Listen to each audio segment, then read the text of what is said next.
up, guys, and welcome to Work Wednesday. Today, as I promised, we're going to go over this. This is the Third Man book that comes with your pedal. This particular one is the limited edition one, which came with a Jack White signed certificate of authenticity. And this is serial number 105 because I work for the company and 105 doesn't really exist. And so let's open it up.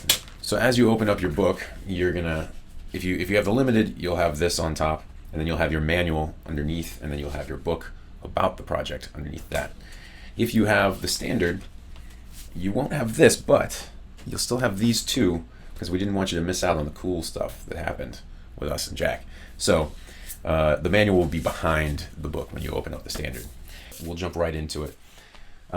This is the book that you're going to get with your Triplegraph if you end up buying one, and if you don't, you get to walk through it right now. You're going to do it from my perspective because I'm not going to read every page to you. It'll take hours, but I'll give you kind of my perspective of what was happening from my eyes while all these things were happening. So here we have this great thing that Jordan designed on the front cover.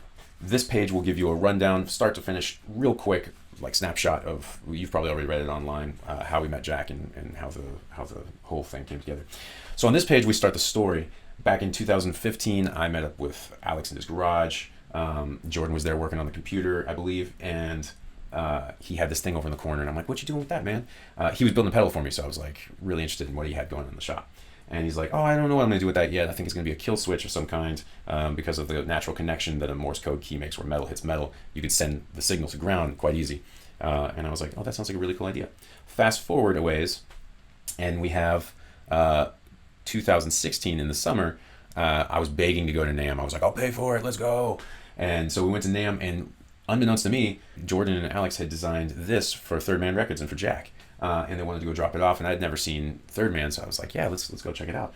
And so that's the actual one that Jack got, and it actually is, if you look on this graph right here, it is number 214, so that's pretty cool. Jack has number 214 somewhere in Third Man Records, or maybe at his house, I don't know. But it inspired him to send us that.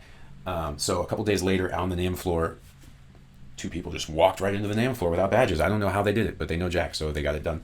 And they presented us with that, and the story was born. We started working on it. We promised we would do it before we knew what we were getting into, which is why it took 4 years. So there was tons of work that needed to be done, and as all of this is kind of happening in the shop, we're talking about how we're going to get digital to analog and analog to digital, well, vice versa, really, A to D, D to A. While this is happening, I'm out searching for an engineer who can figure out how to do this, because I knew a couple friends that were engineers, and the one that I kind of gravitated to the most was one of my best friends ever. His name's Richard Conway, and he lives in California. So I went to visit my sister, because I live in Boston now, and I organized a barbecue, had him over, and was like, hey, we're doing this project. We'll pay you to do it. Can you do it? And he's like, I don't want to promise that I can. I love Richard. He never commits to anything that he doesn't know 100% he can do. And so everything is like, I'm 98% sure that I could get it done for you, which in his language means like 5,000% he can get it done. He's one of those guys, under commit, over deliver. And so he did. Long story short, there's a lot more in there. We flew him out to help us out. At one point, he set up a computer, did some ghost writing where he set up a computer in our shop that he could access from California. And so he's like writing code on our computer from California, like all the time, every day, every week, while he's working at Western Digital. Brilliant guy. Then we had some prototypes on our end for doing the analog to the digital. We were really trying to make the digital board in the very beginning, and it was a bit of a mess. There's a lot of wires everywhere. We got a light to turn on, which was a huge step. So on this page, I'll read what it says because it's kind of funny. Coppersound's early breadboarding efforts quickly gave way to experimenting with the development board, meaning they weren't working. So we just got a development board and worked with the development board instead, because it clearly would work because it's a development board. It's made for working. So we got a development board, and then we were working much faster at that point. So then we kind of laid out how the keys would work with this here and how we could do our whole momentary kill, momentary octave. So as we continued to do that kind of design work, and I'm communicating back and forth with Richard in California, and things are going along, Jordan, who by the way has got to be one of the hardest working guys that I know, he began to kind of work on all of this stuff here, which is really the design layout of how the pedal was going to look. which was super cool. And then we were trying to come up with a way to stop keys from bending, because at that point we had just had a momentary kill that was designed for your hand. You put it on a music stand, you put it on your amp, you create some feedback, kill, that kind of thing. It was never designed for your foot. We didn't want it to be designed for your foot because that would involve engineering a whole bunch of stuff that could withstand the pressure of your foot. Well, Jack wanted to use his feet. So we came up with this bumper idea to try and help not bend the key down when you step on it.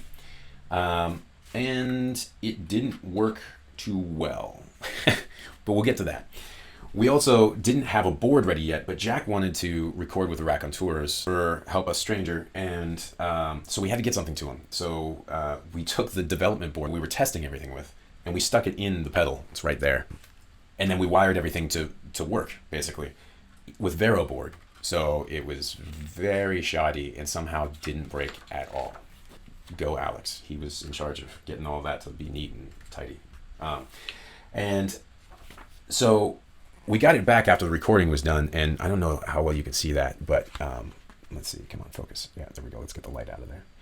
Yeah, those are the keys that are completely bent.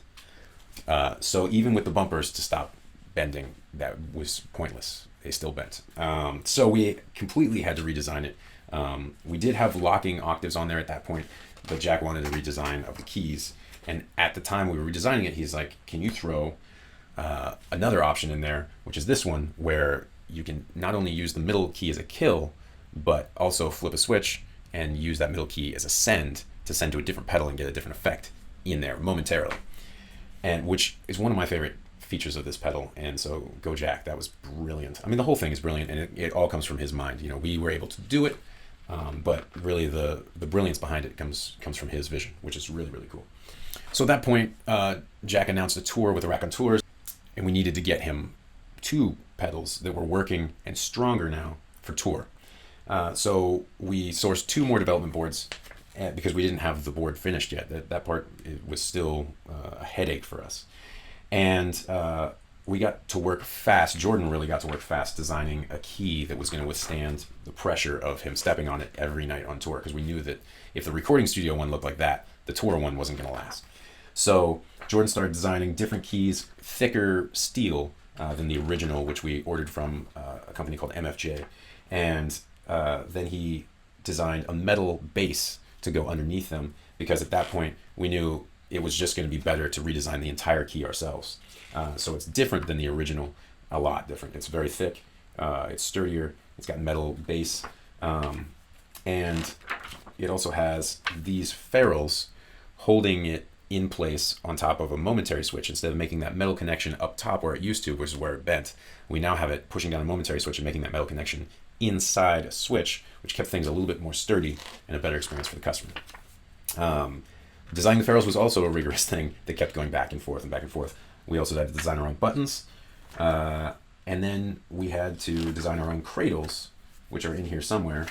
These are all the prototypes of those things. There we go. The cradles, which this is really cool. The original cradle was just a solid steel piece that was thin enough steel you could bend it and put the key in and bend it back. But that wasn't going to work because it could be bent.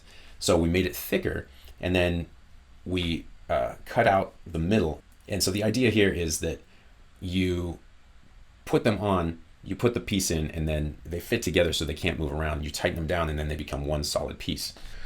After tour was over, in December at some point, no, probably around October, November of last year, we finally had completed a board of our own, a motherboard that could be programmed and the octave programmed into it and be the actual motherboard of the pedal.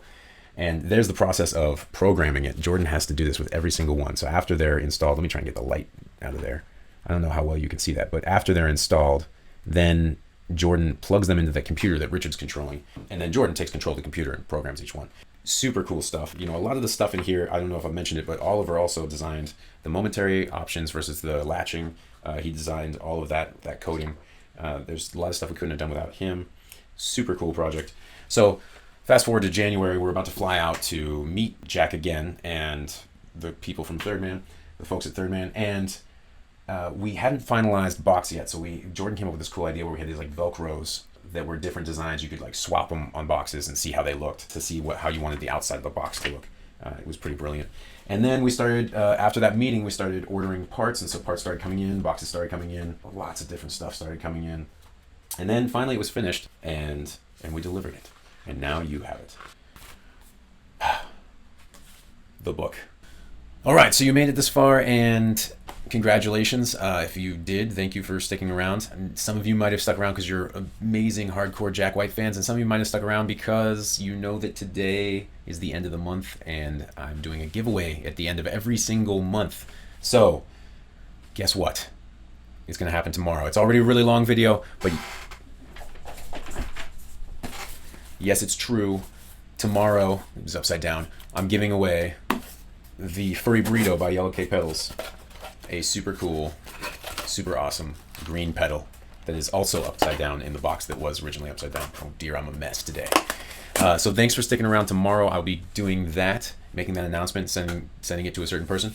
And next month I've got another cool giveaway. So if you are huge fans of the channel or of Jack White, keep watching the videos, see what's going on, comment, because commenting is the biggest thing to win that giveaway. Share the video with friends. The more sharing that happens, the more giveaways I'm going to do, and the bigger the prizes. So definitely tell your friends to check out the channel, and thanks for the support, everybody.